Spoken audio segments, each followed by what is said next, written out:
विद्यार्थी मित्र हो, मागच्या लेक्चरमध्ये आपण इपिथेलियल टिश्यूबद्दल माहिती घेत होतो. इपिथेलियल टिश्यूचे दोन टाइप्स, त्यापैकी सिंपल हा पहिला प्रकार आणि कंपाऊंड इपिथेलियम दुसरा प्रकार आहे. सिंपल आणि कंपाऊंडमध्ये काय फरक आहे? सिंपल इपिथेलियममध्ये सगळ्या सेल एकाच थरावरती आधारलेले असतात आणि कंपाऊंड इपिथेलियममध्ये सेल एकावर एक असे त्याचे वेगवेगळे थर असतात कंपाऊंडमध्ये, म्हणून त्याला स्ट्रॅटिफाईड इपिथेलियम असंही म्हटलं जातं. आपण सिंपल इपिथेलियमची माहिती घेत आहोत. सिंपल इपिथेलियमचे वेगवेगळे प्रकार आहेत, त्यापैकी मागच्या लेक्चरमध्ये आपण दोन टाईप्स डिस्कस केलेले आहेत. त्यातला पहिला टाईप स्क्वॅमस इपिथेलियम आणि दुसरा प्रकार आपण पाहिला होता तो म्हणजे क्युबॉइडल इपिथेलियम. आता आपण तिसरा प्रकार बघूया सिंपल इपिथेलियमचा. Simple epithelium. सिंपल इपिथेलियम त्यातला type number 3, that is columnar epithelium.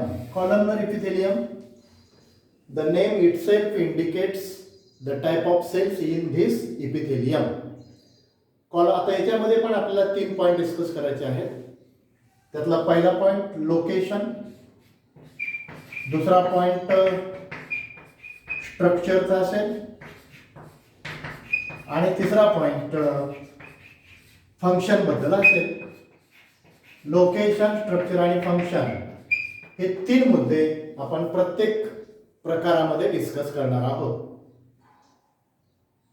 Columnar epithelium या प्रकारच्या सेल असतात कुठं?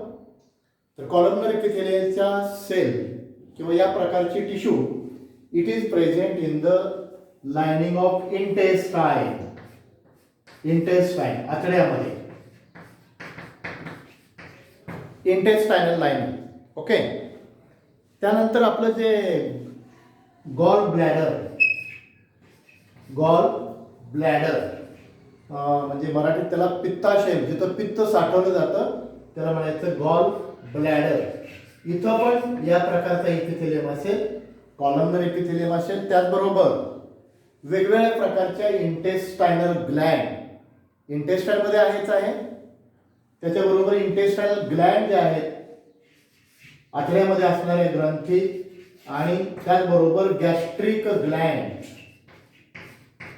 की ज्या स्टमक मध्ये असतात, गॅस्ट्रिक ग्लँड, आणि त्याच्या मार्फत गॅस्ट्रिक ज्यूस तयार होतो. ते आपण नंतरच्या चॅप्टरमध्ये डिटेल पाहणार आहोत. पण सध्या आपण याची लोकेशन पाहतोय. कॉलमनर इपिथेलियमची लोकेशन काय? Intestine, intestinal glands, gall bladder as well as gastric gland. आता पुढचा पॉईंट डिस्कस करायचा आहे तो हा की या पेशी असतात कशा, दिसतात कशा, त्याची रचना काय आहे, हा मुद्दा आपल्याला डिस्कस करायचा आहे. नाव काय आहे? Columnar epithelium. ओके. तर नावाप्रमाणेच या पेशी असतात. They are just like A pillar और कॉलम. कॉलम माहिती आहे आपल्याला, कॉलम किंवा पिलर, उभ्या खांबाप्रमाणे, स्तंभाप्रमाणे या पेशी असतात आणि म्हणून याचं नाव आहे स्तंभीय ऊती किंवा कॉलमनर इपिथेलियम. स्ट्रक्चर बघा, बेसमेंट मेम्ब्रेन असेल, हा असा बेसमेंट मेम्ब्रेन असेल आणि या बेसमेंट मेम्ब्रेन वरती या पेशी अशा कॉलम सारख्या उभ्या असतात. They are just like column. Column असा हा एक कॉलम आहे, त्याच्या शेजारी हा दुसरा कॉलम आहे, तिसरा कॉलम आहे, चौथा कॉलम आहे. तर या सेलचं वैशिष्ट्य असं की या सेलची एक बाजू ब्रॉड असते, विशेषतः ही जी फ्री एंड आहे ही जरा ब्रॉड असते आणि इकडची थोडीशी अरुंद असते, नॅरो असते थोडीशी. ही ब्रॉड एंड आहे. Broad end is provide with microvilli. असे इथं मायक्रोव्हिलाय असतात, याला पण असते. जी एंड ब्रॉड आहे, free end, it is broad and provide with small projections called microvilli which increase the surface area for absorption, ज्याच्या मार्फत या पेशीचा एरिया वाढतो. तो एरिया वाढण्यासाठी इथं मायक्रोव्हिलाय असतात. दुसरं, याच्यामध्ये जो केंद्रक असेल तो इथं असेल, त्याला म्हणायचं न्यूक्लियस केंद्रक आहे. कॉलम एपिथेलियम जनरली आतापर्यंत आपण पाहिलं होतं की सेंटरला न्यूक्लियस, पण इथं तसं नाही, सेंटरला नाही, तो बेसला आहे. आणि मग पुन्हा या सेलमध्ये असा पूर्णतः सायटोप्लाझम असतो, पेशी द्रव्य असतो. ओके, तर हे अतिशय सिंपल स्ट्रक्चर आहे. एकच लक्षात ठेवायचं, इपिथेलियम कोणता आहे? कॉलमला. म्हणजे सेल्स कशा पाहिजे? कॉलम सारख्या, उभ्या, खांबासारख्या, स्तंभासारख्या. स्तंभ म्हणजे खांब, खांबासारख्या उंच. They are tall and elongated and therefore the name columnar epithelium. 2 point झाले. पहिला पॉईंट लोकेशन, कुठं असतात.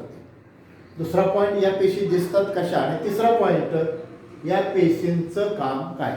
तर या पेशीला 2 काम आहेत. पहिलं काम सिक्रिशन, वेगवेगळ्या प्रकारचे स्त्राव तयार करणं. म्हणजे या पेशी जिथं असतील ना तिथं त्या स्त्राव तयार करतात. तर उदाहरणार्थ या पेशी गॅस्ट्रिक ग्लँडमध्ये असतील तर गॅस्ट्रिक ज्यूस तयार करतील. ठीक आहे, सिक्रिशन.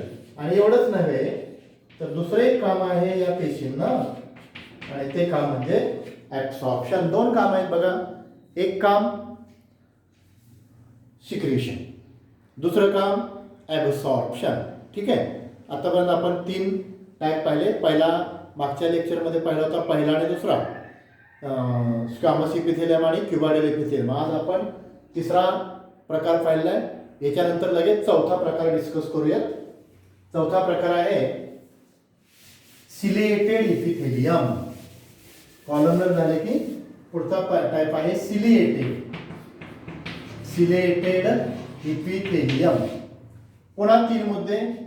त्याची लोकेशन, त्याची रचना म्हणजे स्ट्रक्चर,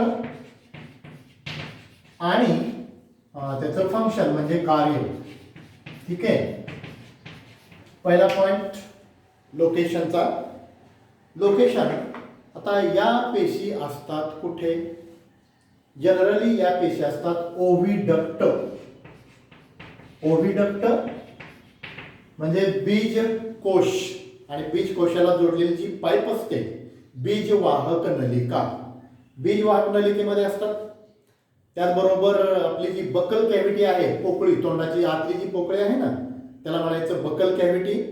त्याचबरोबर बकल कॅव्हिटीच्या वरती गेले की नेझल कॅव्हिटी, आपली नाकाची जी पोकळी आहे आतल्या बाजूला, नेझल कॅव्हिटी. त्याचबरोबर ट्रॅकिया म्हणजे आपली श्वास नलिका. या 2-3 ठिकाणी ओव्हिडक्ट, नेझल कॅव्हिटी, बकल कॅव्हिटी आणि ट्रॅकिया, या ठिकाणी या पेशी मोठ्या प्रमाणात असतात. सिलिएटेड इपिथेलियम या मोठ्या प्रमाणात असतात. तर याची रचना कशी असते? याची रचना सेम याच्यासारखीच आहे. म्हणजे column, it is nothing but modification of columnar epithelium. याच्यात थोडंसं मॉडिफिकेशन झाले असते कॉलमनर इपिथेलियम मध्ये. Ciliated epithelium is nothing but modification of ciliated columnar epithelium. Columnar epithelium म्हणजे ह्या स्तंभी ऊती ज्या आहेत ना त्यात थोडं किंचित मॉडिफिकेशन झालेलं आहे. याची जी फ्री एंड आहे ना, this free end is provided with small hair-like projections, and these hair-like projections are called as cilia, and therefore the name ciliated epithelium.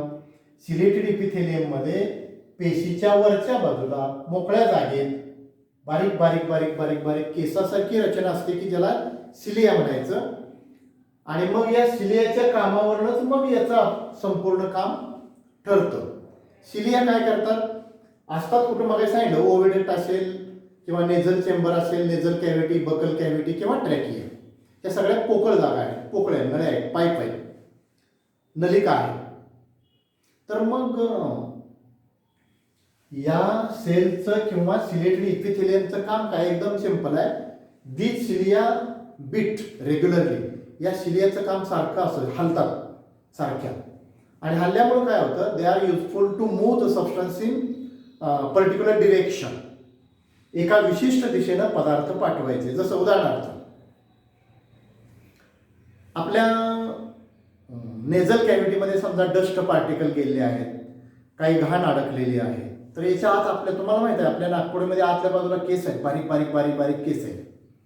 ते काय करतात, सारखे असे हलतात, आणि त्याच्या आतमध्ये जर एकदम गेलं ना तर पुन्हा त्याच्यापेक्षा लहान केस आहेत की ज्याला सिलिया म्हणायचं, and they move the material in particular direction. जे नको आहे ते पदार्थ आवश्यक त्या दिशेने पाठवायचे.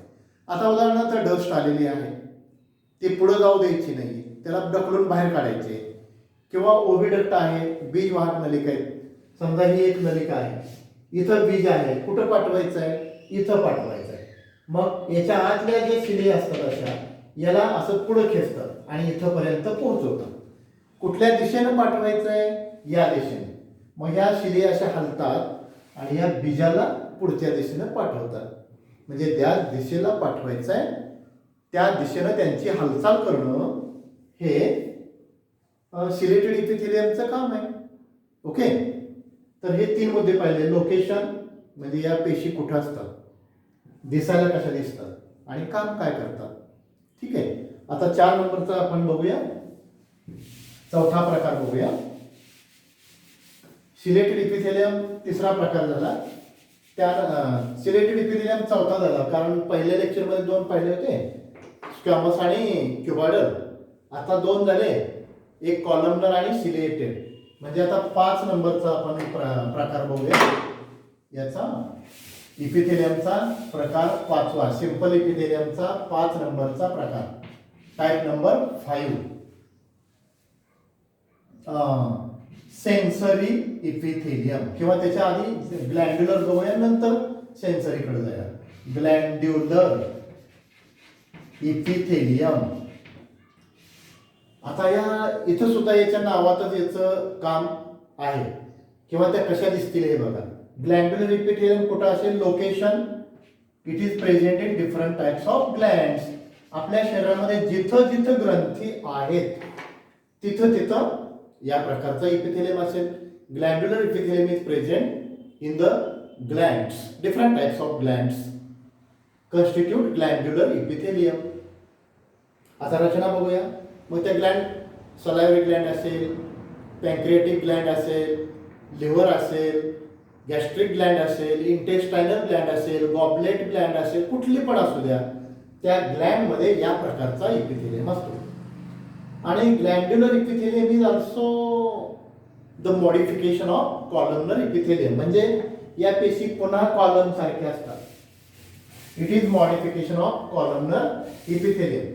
फक्त फरक काय बघा, the free end of this epithelium is modified to form a gland. समजा ही एक सेल आहे, ही दुसरी सेल आहे, तिसरी सेल आहे, चौथी सेल आहे. ओके, तर या सेल थोड्याशा मॉडिफाय होतात. ह्या सेल कोणत्या आहेत, कॉलमनरच आहेत ना, कॉलम सारखे दिसतात म्हणून.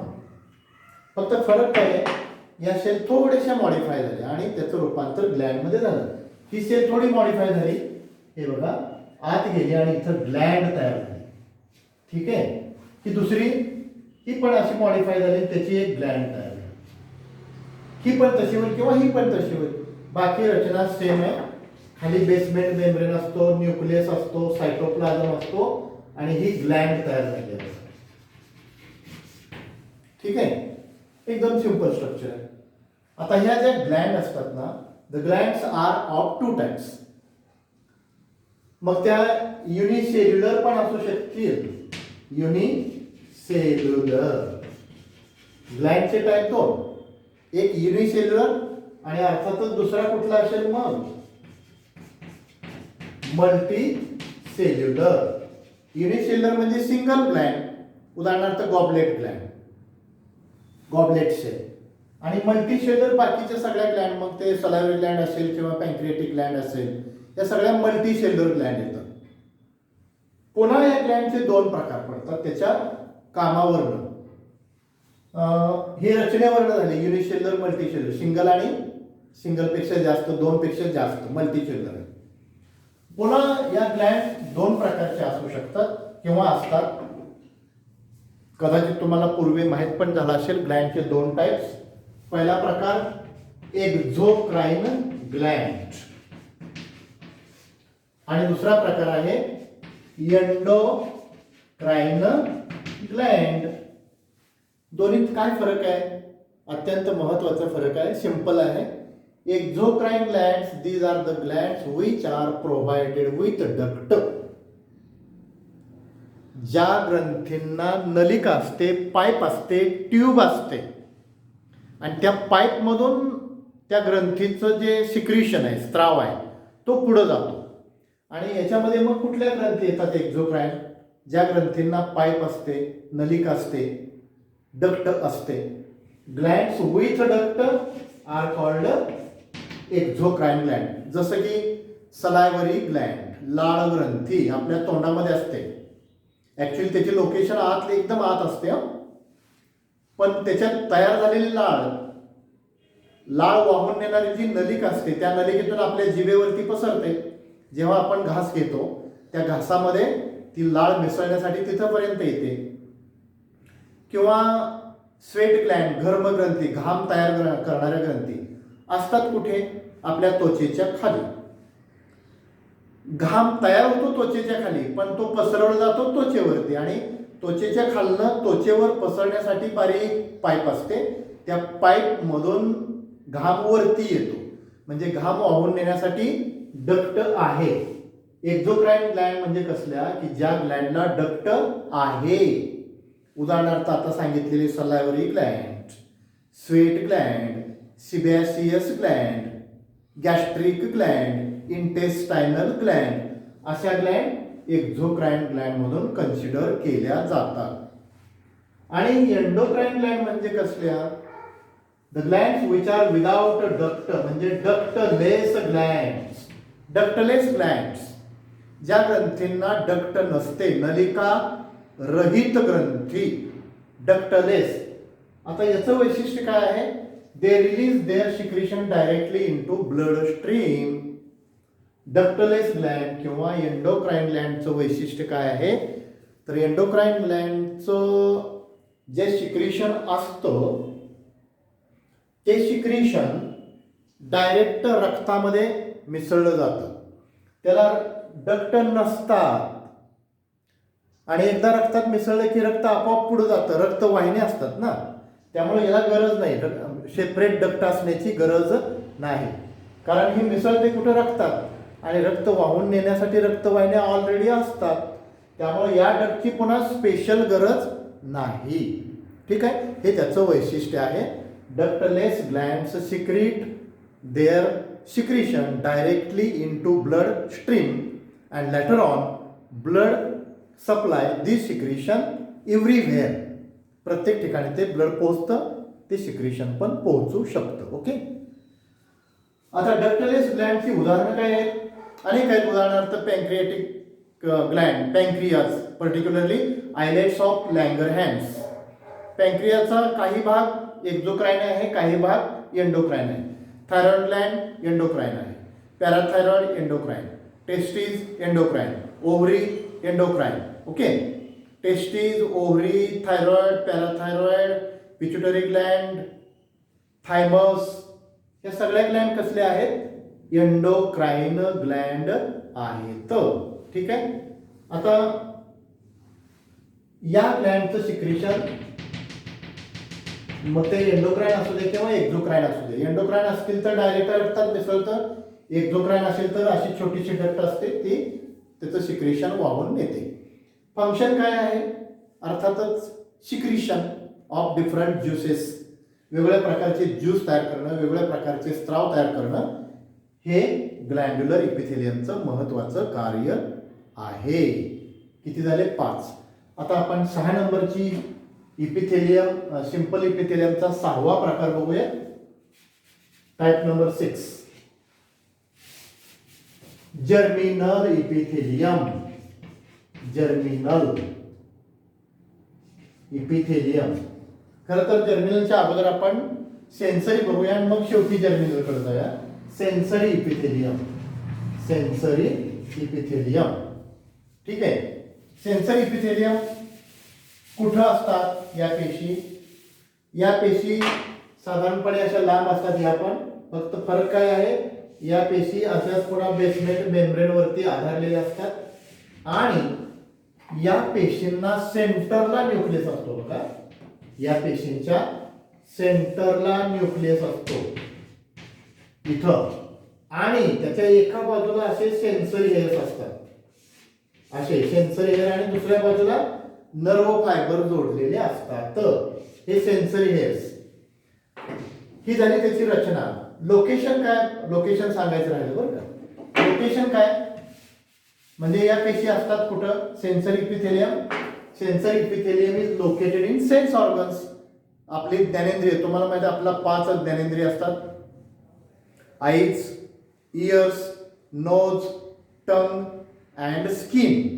या 5 ज्ञानेंद्रियामध्ये सेन्सरी इपिथेलियम असतो आणि दिसायला या प्रकारच्या पेशी असतात. सेंटरला न्यूक्लियस आहे, त्याच्या भोवती सायटोप्लाझम आहे, एका बाजूला सेन्सरी हेअर्स असतात आणि दुसऱ्या बाजूला नर्व फायबर असतो. एका बाजूला संवेदी असे केस असतात आणि दुसऱ्या बाजूला चेता वाहक पेशी असतात किंवा असे फायबर असतात, तंतू असतात, चेता तंतू असतात की जे आलेली माहिती वाहून नेतात. आणि म्हणून त्याचं फंक्शन काय? To carry impulses to and fro. आलेली माहिती, आलेला स्टिम्युलस, आलेली माहिती पुढं पाठवायची. एका पेशीतली माहिती पुढं पाठवायची. समजा या पेशीला माहिती आली आहे इकडून अशी, तर ती पुढच्या पेशीपर्यंत पाठवायची. हे काम सेन्सर इपिथेलियमला असतं. आणि मग आता आपण सिंपल इपिथेलियमचा शेवटचा प्रकार डिस्कस करूया, ज्याचं नाव आहे जर्मिनल इपिथेलियम. काय नाव आहे? Germinal epithelium. 3 पॉइंट पुन्हा डिस्कस करायचे. Location, structure, function. लोकेशन कुठे? Germ cell. It is present in germ cell. Germinal epithelium germ cell मध्ये असतो. आणि जर्म सेल कुठे असतात? तर गोनॅड्स. साधारणतः आपल्या शरीरामध्ये 2 प्रकारच्या सेल असतात.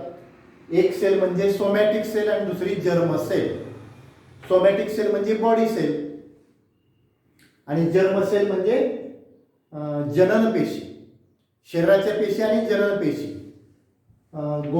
जनन पेशी कुठे असतात? गोनॅड्स म्हणजे आपले जे बीजकोश असतं ना, पुरुषामध्ये टेस्टिस आणि स्त्रीमध्ये ओव्हरी, इथं जर्मिनल इपिथेलियम असतं. रचना कशी असते? जर्मिनल समजा मेल गोनॅडचं नाव टेस्टिस आणि फिमेल गोनॅडचं नाव ओव्हरी. तर समजा हे टेस्टिस असेल, हे टेस्टिस असेल, तर या टेस्टिसच्या आतमध्ये या पेशी असतात. जर्मिनल इपिथेलियम असे बारीक बारीक ह्या जर्मिनल इपिथेलियम असे छोटे छोटे सेल असतात, बारीक बारीक. आणि या सेल डिवाइड होतात, या पेशी वाढतात आणि त्याच्यापासून स्पर्मॅटोगोनिया म्हणजे पुरुषाचं बीज तयार होतं. बघा असं, ते असं पुरुष बीज तयार होतं. आणि जर हे बीजकोश स्त्रीच असेल तर त्याच्यामध्ये स्त्री बीज तयार होईल. म्हणजे याचं काम काय? गॅमेट्स तयार करणं किंवा बीज निर्मिती करणं, बीज तयार करणं. या प्रकारचा जर्मिनल इपिथेलियम कुठं असणार आहे? बीजकोश. दोन्ही आले अर्थात. स्त्री बीजकोश की ज्याला ओव्हरी म्हणायचं आणि पुरुषाचं बीजकोश की ज्याला टेस्टिस म्हणायचं. या 2 ठिकाणी जर्मिनल इपिथेलियमची रचना केलेली असते. ते दिसतात कसे? याप्रमाणे आता सांगितलं. टेस्टिसमध्ये असे असतात. ओव्हरी असेल तर समजा ही ओव्हरी असेल अशी, त्या ओव्हरीचं सेक्शन घेतलं तर ह्या ओव्हरीच्या आतल्या बाजूला अशा जर्मिनल इपिथेलियमची रचना केलेली असते आतल्या बाजूला पूर्ण. जसे या पेशी डिवाइड विभाजन होतं आणि पुरुषाचं बीज तयार केलं जातं, तसं या पेशी त्यांचं विभाजन होतं आणि शेवटी स्त्रीचं बीज तयार केलं जातं याच्या आतमध्ये. ठीक आहे. याचं काम काय? बीज निर्मिती करणं, गॅमेट्स तयार करणं. ठीक आहे. इथं आपण सिंपल इपिथेलियम डिस्कस केलेला आहे. सिंपल इपिथेलियमचे एकूण 7 प्रकार आपण पाहिले आहेत. क्रमानं सांगायचं झालं तर आठवते का बघा? बहुतेक आपण विसरलेलो असतो, कालचं आज आठवत नाहीये. तरी पण एकदा मी सांगतो, आठवण्याचा प्रयत्न करा पुन्हा. आता मी सांगतोच आहे. सिंपल इपिथेलियम म्हणजे काय? ज्या इपिथेलियममध्ये सगळ्या पेशी एकाच थरावरती आधारलेल्या असतात. सिंपल इपिथेलियम 7 प्रकारचा आहे. पहिला प्रकार स्क्वॅमस इपिथेलियम, दुसरा प्रकार क्युबॉइडल इपिथेलियम, तिसरा प्रकार कॉलमनर इपिथेलियम, चौथा प्रकार सिलिएटेड इपिथेलियम, पाचवा प्रकार जर्मिनल इपिथेलियम, सहावा प्रकार सेन्सरी इपिथेलियम आणि सातवा प्रकार ग्लॅन्ड्युलर इपिथेलियम. मी क्रम बदलला असेल पण 7 प्रकार लक्षात ठेवायचे. ओके, तर आज आपण इथं थांबूया. उद्या कंपाऊंड इपिथेलियमची माहिती घ्यायची आहे पुढच्या लेक्चरमध्ये.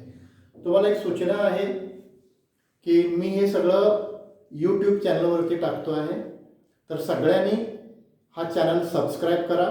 नामदेव कोळेकर सर हा चॅनल सगळ्यांनी सबस्क्राईब करा, म्हणजे तुम्हाला हे सगळे व्हिडिओ माझ्या 11वीच्या लेक्चरचे सगळे व्हिडिओ ऐकायला मिळतील आणि त्याच्यातून तुम्हाला तुमचा अभ्यास करता येऊ शकेल. ओके, ठीक आहे, थांबूया इथं आपण.